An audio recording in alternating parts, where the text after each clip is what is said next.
Alhamdulillahi Rabbil Alameen. Alhamdulillahi Rabbil Alameen.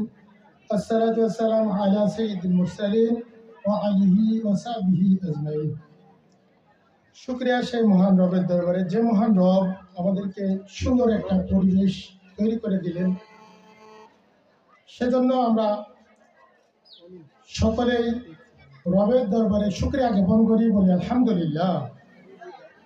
দুরূদ ও সালাম প্রেরণ করি বিশ্ব মানবতার দূত, দুজাহানের বাদশাহ, আখিরি জামানার নবী হযরত মুহাম্মদ রাসূলুল্লাহ সাল্লাল্লাহু আলাইহি ওয়াসাল্লাম। সম্মানিত হাজিরিন, আজকে জুগেন্দা মাধ্যমিক বিদ্যালয়ের বিদায় অনুষ্ঠানে উপস্থিত আছেন। সাল্লাম যখন হীরা গুহা আলোর দিকে নিয়ে আসার জন্য মহান রব্বুল আলামিন যে কোরআন নাজিল করলেন, সেখানে জিবরাইল আলাইহিস সালাম সর্বপ্রথম এসে প্রিয় নবী হযরত মুহাম্মদ সাল্লাল্লাহু আলাইহি সাল্লামকে বললেন, ইকরা। ইকরা আরবি কথা, ইকরাতে বাংলা হচ্ছে পড়ুন। হযরত জিবরাইল আলাইহিস সালাম 2-3 বার যখন বলেন ইকরা, উনি হযরত মুহাম্মদ রাসূলুল্লাহ সাল্লাল্লাহু আলাইহি সাল্লাম কিন্তু পড়েন। যখন ওনাকে বলা হয়েছে ইকরা বিসমি রাব্বিকাল্লাযী খলাক, পড়ুন আপনার প্রতিপালকের নামে যিনি আপনাকে সৃষ্টি করেছেন, তখন মুহাম্মদ রাসূলুল্লাহ সাল্লাল্লাহু আলাইহি সাল্লাম তখন ওই বাক্যটি পড়লেন। কোরআনের সর্বপ্রথম যে বাণী ওইটাই ইকরা। ইকরা মানে পড়া। আজকে দুঃখজনক হলেও সত্য যে আমরা বাংলাদেশে 96% মুসলমান থাকা সত্ত্বেও কোরআন জানি না আমরা। আমাদের সকলের প্রত্যাশা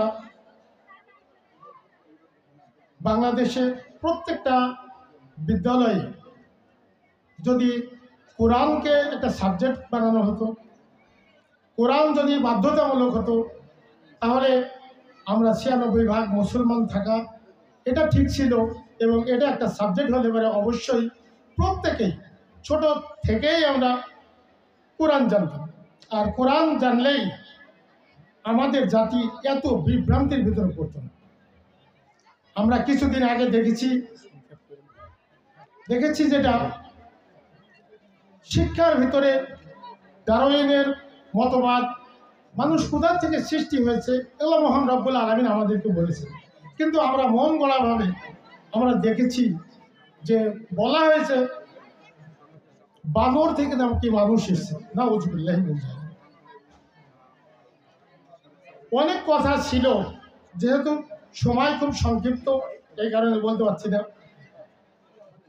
আমাদের সকলের আশা এবং আমাদের বাংলাদেশ যেখানে সংসদ সদস্যরা আগামীতে আসবেন, তাদের কাছে আমাদের আহ্বান যেন আগামীতে কোরআনটাকে একটা সাবজেক্ট বানানো হয় এবং আমরা সকলে কোরআন পড়ি এবং জীবন গড়ি। ইকরা ইকরা ইকরা। সম্মানিত হাজিরিন, সকলের সুস্বাস্থ্য কামনা করে